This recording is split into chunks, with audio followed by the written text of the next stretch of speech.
Next up on the endurance racing schedule is the 6 Hours of Imola, as Italy gets ready to host the second annual edition of this race within the World Endurance Championship. But heading into this venue, it's unclear which brands and teams will have the best performing car out on track, and of course, who will be taking away the first place trophy in 2025. However, there are multiple factors which point to certain cars having a very good opportunity of winning here in the Emilia-Romagna region of Italy. So in this video, I'll be ranking the options for the potential winners of this year's race in Imola. Now first off, it's safe to assume that last year's winners here are going to be in contention for the victory once again. Toyota Gazoo Racing are so far the only team to secure overall victory at this event within the World Endurance Championship, and in 2025, it's very likely that they'll have a competitive pair of GR010 hybrids once again. Last year, Kamui Kobayashi defended first in the closing laps from a charging Kevin Estra aboard the number 6 Porsche Penske to successfully give Toyota their very first win of the season. Although it's already been proven that in 2025, Toyota will have some competition for the victory here at the 6-hour endurance race. But there is some evidence to show that Toyota can get the job done in a successful manner, which gives them a very strong chance of keeping the winner's trophy this year.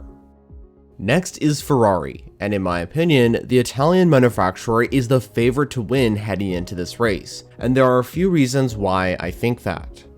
First off, it's their home race, and they have won the previous WEC event in Qatar, and not only did they secure the winner's trophy, but they absolutely obliterated the competition with a 1-2-3 result overall, and now the 11-time Le Mans winners are leading the manufacturer's championship. Plus last year, Ferrari AF Corsa arguably had the fastest car. In qualifying, the top 3 positions all went to the 499P entries, and in the race, they showed competitive pace as well. The main reason why they didn't win in 2024 was because of the strategy. But if the rain returns to impact the running this year, I bet Ferrari learned from their mistakes in the previous Imola endurance race. Then there's Porsche. The previous event in Qatar wasn't great for the German marque, but that was mainly down to the balance of performance set. But in Imola, I'm confident they'll bounce back stronger.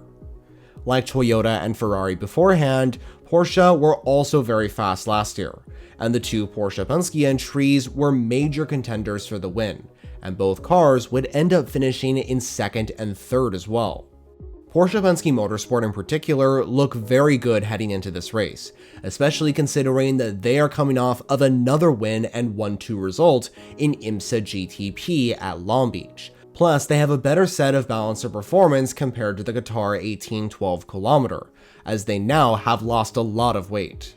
So I would definitely assume that Porsche Penske Motorsport are going to be in the mix for the win this year, and bounce back stronger after a very difficult Qatar 1812 kilometer. And even though they missed out on winning the event last year, it's definitely possible that they take the win this time round.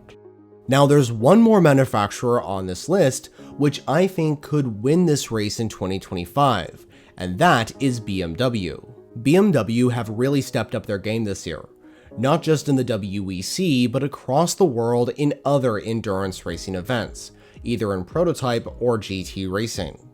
The Bavarian-based constructor currently sits 2nd in the manufacturer standings, after an impressive first race in Qatar, where they were on par with Cadillac as the 2nd fastest brand in the hypercar class. It's also key to remember that last year in 2024, BMW had a very strong race in Imola.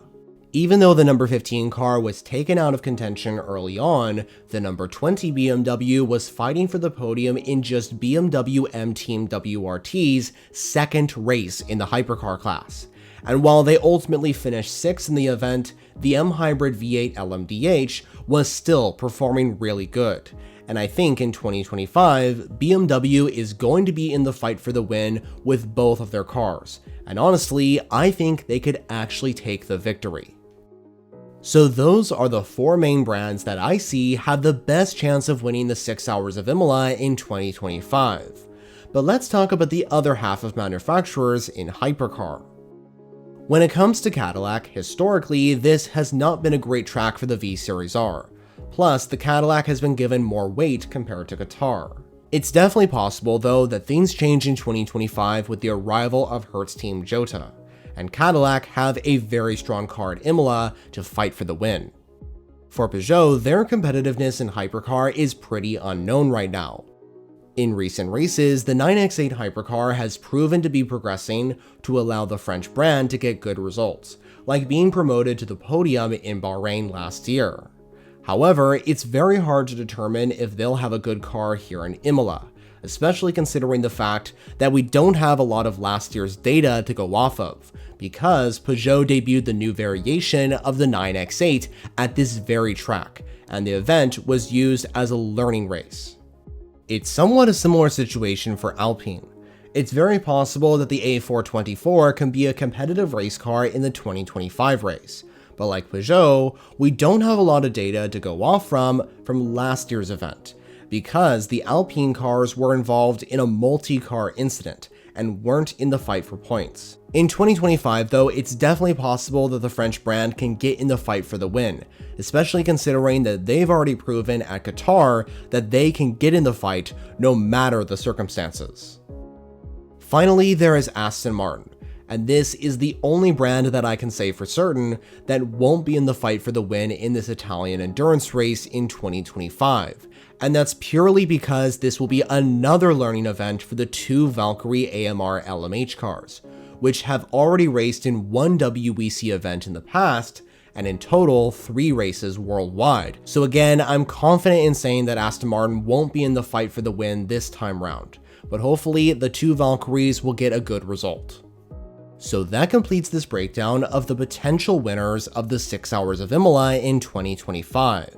Who do you think will win Italy's annual endurance race?